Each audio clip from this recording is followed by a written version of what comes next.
ఏంటి ఈశ్వర్, పిన్ని తిట్టినందుకు బాధపడుతున్నావా? పెద్దవారు మన మంచి కోసమే చెప్తారు. పాపం పిల్లల్ని అనవసరంగా తిట్టింది. పాపం వాళ్ళ తప్పే ఉంది. చెవుడు అబద్ధమని పెద్దవాళ్ళంటే పిల్ల చేష్టలు చేశారు. అవును ఈశ్వర్, ఇంట్లో నుంచి వెళ్ళిపోయి ఎక్కడికి వెళ్దాం?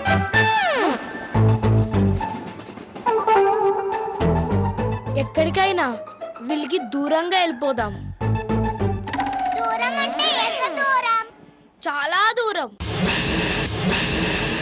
నేనక్కడ మిమ్మల్ని మంచి స్కూల్లో చదివిస్తా. మరి నువ్వు? నేను బస్తాలు మోస్తాను, రైల్వే స్టేషన్లో బ్యాగులు మోస్తాను, బస్ స్టాండ్లో పల్లీలు అమ్ముతాను. ఆ డబ్బులతో మిమ్మల్ని ఒకరు పోలీస్ ఆఫీసర్ చేస్తా, ఇంకొకరిని కలెక్టర్ చేస్తా. నేను మాత్రం డబ్బులు సంపాదించి సొంతంగా విమానం కొంటాను. అవన్నీ సినిమాల్లోనే జరుగుతాయి ఈశ్వర్, నిజంగా జరగవు. జరుగుతారా? నేను ప్రూవ్ చేస్తా చూడు. అవునరా మన్నయ్య, ఈశ్వర్ ఏదైనా చేస్తాడు. పద ఈశ్వర్ వెళ్దాం. ఇప్పుడు కాదు, అందరూ రాత్రి పెళ్లినాటి ప్రమాణాలు సీరియల్ చూసి రూమ్ లోకి వెళ్తారు కదా, అప్పుడు వెళ్దాం. నేను రాను. నువ్వు రాకపోయినా పర్వాలేదు, కానీ ఎవరికి చెప్పొద్దు. అలాగే. ఈశ్వరుగాడు పిల్లల్ని చెడగొడుతున్నాడు. అసలు ముందు విన్ని హాస్టల్లో కాదు, ఏదో ఒక నేరం మీదేసి జైలుకి పంపితే అప్పుడు ప్రశాంతంగా ఉంటుంది. ఎలా వెళ్తారో చూస్తాను.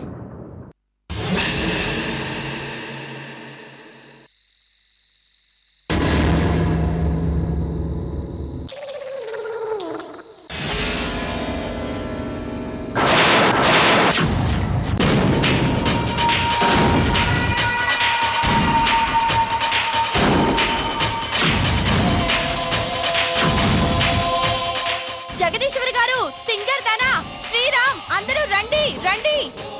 జగదీశ్వరి గారు, సింగర్ దానా, అందరూ రండి, తొందరగా రండి.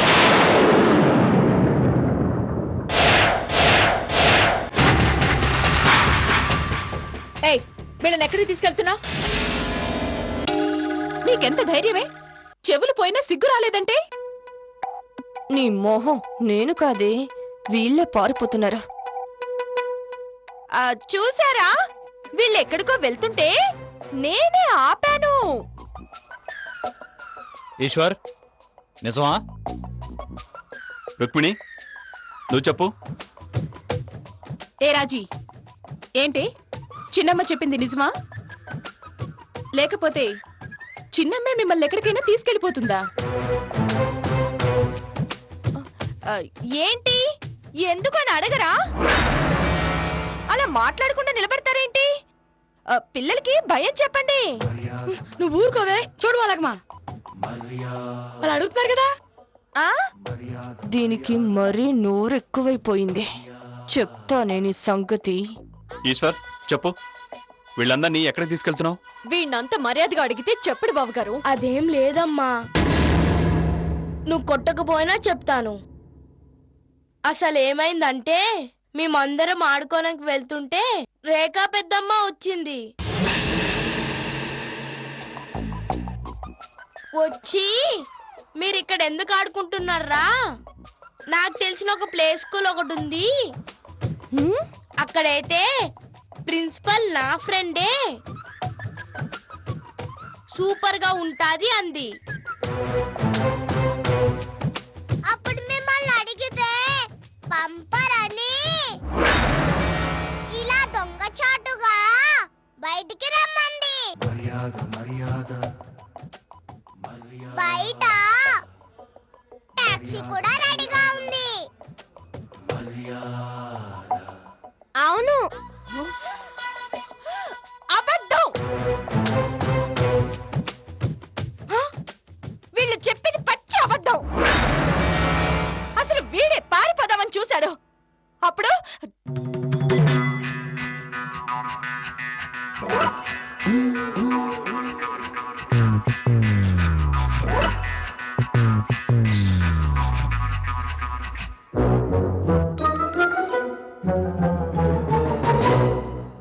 పెద్దమ్మ నీకు వినిపించదు కదా? మరి ఇప్పుడు మేము చెప్పినవన్నీ ఎలా వినిపించాయి?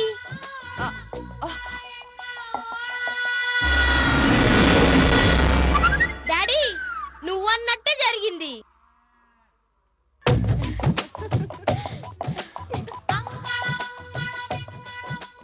పిల్లలు మీరు వెళ్ళి పడుకోండి. పాపం చాలా కష్టపడి మీ పెద్దమ్మకి చెవుడు లేదన్న విషయం తేల్చేశారు. మళ్ళీ ఆడికి ఇప్పుడిక మేము కొన్ని లెక్కలు తేల్చుకోవాలి. మీరు వెళ్ళండి.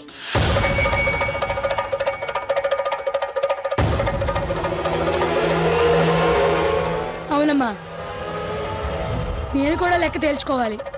కన్న తల్లి కూడా మోసం చేసావు కదే. ఆగు. నేను ఆగను. ఆగనంటే ఆగను. ఎక్కడికే? ఎక్కడికా నేను చెప్పను. ఎక్కడికో మనశ్శాంతి కోసం హిమాలయాలకి వెళ్ళాలి. డిస్టెన్స్ ఎక్కువ అనిపిస్తే ఎలాంటి డిస్టర్బెన్స్ లేకుండా ఇక్కడే ఎక్కడ ఒక చోటు ఉండొచ్చు. అందరికి సెలవు. బాయ్. అందరికి బాయ్. Bye bye. అమ్మడో ఆగవే. అమ్మడో ఆగవే. చెంచు చెంచు అదెక్కడికి వెళ్ళదు గానీ లోపలికి పదా. Keep it up. పదండి. వస్తే ఇండియాలో వెళ్ళి అంతా అయిపోయిందే. నా కూతురు నన్ను చల్లిపోయిందే. వసే చచ్చిపోలేదే, పారిపోయిందే. పారిపోవడం అంటే ఏంటమ్మా? ఏంటి నా ఫోన్ లాక్కుంటారు? నా కూతురు కోసం నేను బాధపడుతుంటే మీకేమైంది? అది నీ కూతురు మాత్రమే అయితే నీ ఇష్టం వచ్చినట్టు దండోరా వేసుకో, మాకేం పర్వాలేదు. మా కర్మకాలి ఈ ఇంటి కోడలైంది. అందుకే నేను నోరు మూసుకుని కూర్చోమంటున్నా. అయినా నీ కూతురు వెళ్ళిపోతే నువ్వు కూడా వెనకాలే వెళ్ళిపోవచ్చు కదా. మానవుడు కోసం ఉండాల్సి వచ్చింది. అవును మరి, పాపం నీ మనవడు నిన్ను వదిలి ఒక్క నిమిషం కూడా ఉండలేడాయే. అమ్మా, ఇది బయటికెళ్ళి మన వాళ్ళందరి ముందు మనల్ని బ్యాట్ చేస్తుందేమో. ఏం కాదు నాన్న, అలా చేస్తే ఫోనే చేసేదిగా. అది దానింటికెళ్ళి ఏ హోటల్ నుంచో ఫుడ్ తెప్పించుకుని తినేసి హాయిగా నిద్రపోయి ఉంటుంది. ఇంకా నిద్ర లేచి ఉండదు. అంతే అంటావా చదిసిరమ్మా? నేను ఇంకా ఏ నుయ్యో చూసుకోవడమని భయపడిపోతున్నాను. ఏంటి చెంచు, నీ కూతురు అవమానంగా ఫీల్ అయ్యి ఏ నుయ్యో గొయ్యో చూసుకుంటుందా? అది అలాంటి పని చేయదనుకోండి, కానీ వెళ్ళి పని చూసుకో. అది వస్తే నన్ను చదువుకొట్టేస్తుంది. నిజంగా చూడనుకుని నా ఇష్టం వచ్చిందంతా వాగేశాను. ఇప్పుడు పెంచుకోవడం కొడుతుంది. భయంతో చెప్తున్నాను. వెళ్ళి పని చూసుకో. అలాగేనమ్మా, నా పోలికి తెలిపోతాను. ఏంటో అందరూ కోపడి వాళ్ళే.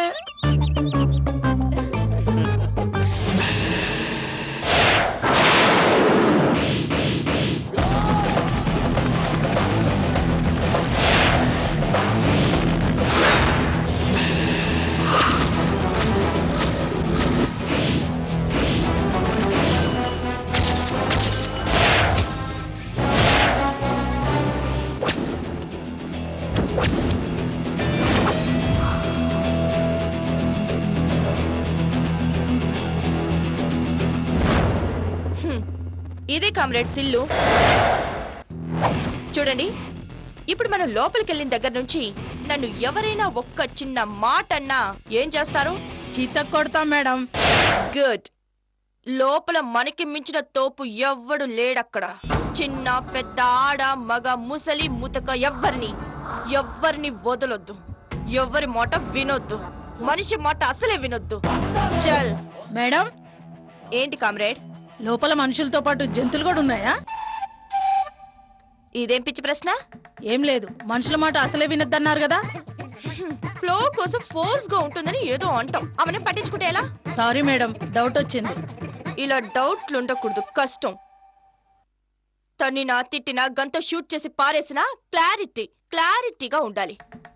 ఇద్దరికి చెరో 25,000 ఇస్తున్నానంటే ఇలాంటి ఎదవ డౌట్లు అడగటానికి కాదుగా. చల్, గుర్తుందిగా? నన్ను ఎవరైనా ఏదైనా అంటే కొడితే దిమ్మ తిరిగి మైండ్ బ్లాక్ అయ్యి గోడకి బల్లిలో అతుక్కుపోవాలి. అర్థమైందా? Follow me. పద పద.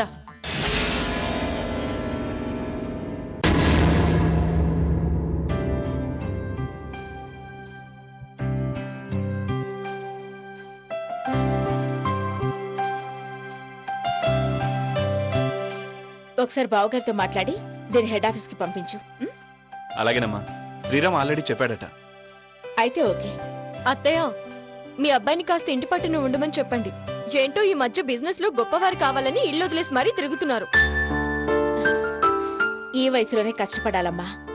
అప్పుడు మా వయసు వచ్చేసరికి దర్జాగా కాలు మీద కాలు వేసుకుని కూర్చోవచ్చు. ఇక మీకు అంత సీన్ లేదు.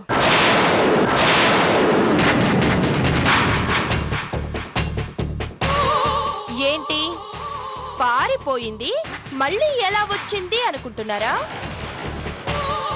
సింహం 4 అడుగులు వెనక్కి వేసింది అంటే భయంతో కాదు, ఎదుటి వాళ్ళ మీద పంజా విసరడానికి. ఇక మీ అందరూ నా చేతిలో అవుట్. ఈ క్షణం నుంచి మా అమ్మ నేను తప్ప ఇంకెవ్వరూ ప్రశాంతంగా ఉండలేరు. వస్తే అమ్మడు ఎడగెళ్ళిపోయావే? నీకు అసలు బుద్ధిగానే ఉందా? చిచి, నేను ఎంత కంగారు పడ్డాను తెలుసా? మాట్లాడవేంటే అమ్మడు? మాట్లాడవే.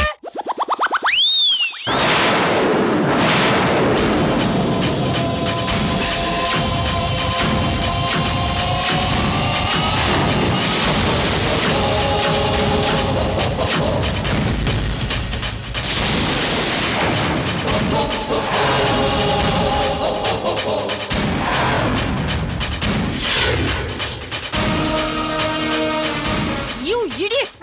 అప్పుడు మా అమ్మ సారీ మేడం, మీరు చెప్పినట్టే చేశాం. గురించారులే. ముందది బతికుందో పోయిందో చూడండి. పోండి.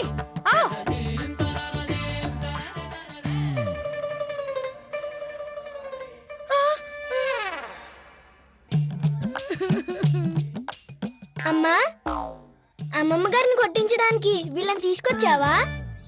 తప్పు కదమ్మా. అమ్మమ్మని కాదు నాన్న, వీళ్ళు పొరపాటు పడ్డారంతే. అందరూ వినండి. నా ముగ్గురిపోయిందమ్మా. ఏమే ఎవరెళ్ళు పిడింగిల్లా ఉన్నారు. నా ముక్కు ఉందో ఊడిపోయిందో అర్థం కావట్లేదు. అదే చెప్తున్నా వినహే. నన్ను ఎవరు తిట్టినా కొట్టినా నాకు అండగా ఇవ్వాల్టి నుంచి వీళ్ళు నాతోనే ఉంటారు. నా ఆత్మరక్షణ కోసం ఈ బౌన్సర్స్ ని తీసుకున్నాను. ఇక నన్ను ఎవ్వరు ఏమీ చేయలేరు. అమ్మా, నీకు మెంట్లా? మేడం వేసేమంటారా? ఏయ్, ఆగు. వీడు నా కొడుకు. ఏం మేడం, మిమ్మల్ని తిట్టినందుకు ఈమెను కొడితే మా అమ్మ అన్నారు. ఇప్పుడు ఈ బాబు మీకు మెంటలా అంటే కొట్టబోతుంటే కొడుకు అంటున్నారు. ఇంతకు మేము ఎవరిని కొట్టాలి? Shut up. నేను చెప్పింది వీళ్ళ గురించి కాదు, వీళ్ళు తప్ప. అర్థమైందా? అర్థమైంది మేడం. వీళ్ళకి చెరో 25,000 శాలరీ ఇచ్చి మరీ పెట్టుకున్నాను. 25,000? అనుక్షణం నన్నే కనిపెట్టుకుంటూ ఉంటారు. ఇక నుంచి నన్ను ఎవరైనా ఏమన్నా అన్నారో ఇదే గతి పడుతుంది.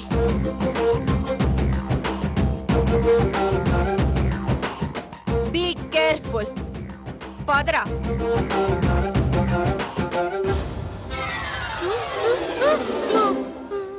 దీని పిచ్చి రోజు రోజుకి ముదిరిపోతోంది.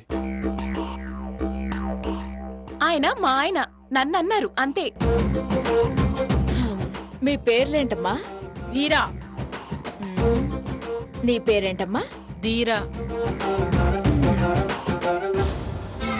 ఇక్కడెందుకమ్మా? మీ మేడం లోపలికి వెళ్ళింది కదా, వెళ్ళండి. మీ మేడంని మేమేమైనా అనాలంటే మా ఎదురుగా మీ మేడం ఉండాలి కదా. అవును వీరా, వెళ్దాం పదా.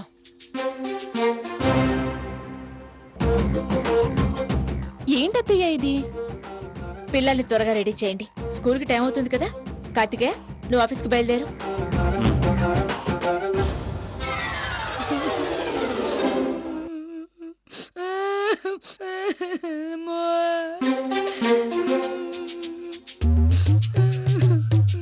ఎక్కడికి బట్టలు సర్దుకుంటున్నావు? ఈ పెట్టి చాటులతో నేను పడలేకపోతున్నాను. అమ్మో అమ్మో, కొంచెం ఉంటే నా ప్రాణాలే పోయేవే. పిచ్చిదానా, నీ ప్రాణం పోవడానికి కాదే, వాళ్ళ ప్రాణాలు తీయడానికి వాళ్ళని తీసుకొచ్చాను. ఆ జగదీశ్వరి గ్యాంగ్ కి నన్ను తిట్టందే నిద్ర రాదు, తిడతారు. అప్పుడు ఆ వీరధీరలు వాళ్ళని చెత్త కొడతారు. రోజు వాళ్ళతో తన్నులు తినలేక చివరికి రాజేశ్వరి అత్తయ్య వచ్చి, అమ్మ రేఖ, వాళ్ళని పంపడానికి నీకేం కావాలి అని అడుగుతారు. అప్పుడు నేను, నాకు రుక్మిణి రాజేశ్వరి కావాలని అంటాను, ఇచ్చేస్తారు. ఫినిష్, నా టార్గెట్ పూర్తవుతుంది. ఏంటో అమ్మడు, ఎప్పుడు కళ్ళల్లోనే బతుకుతుంటావు. కళ్ళలు కోద పిచ్చి మొద్దు. వాళ్ళు నిన్ను కొట్టారు చూడు, అలా ఒక్కసారి జగదీశ్వరిని వాళ్ళు కొట్టినట్టు ఊహించుకో. ఏంటి? ఏహే, ఇప్పుడు నిన్ను వాళ్ళు కొడితే పోయి గోడకు బల్లిలో అతుక్కున్నావు కదా, ముక్కు అలా పగిలింది. అలా వాళ్ళు జగదీశ్వరిని కొడుతున్నట్టు ఊహించుకో.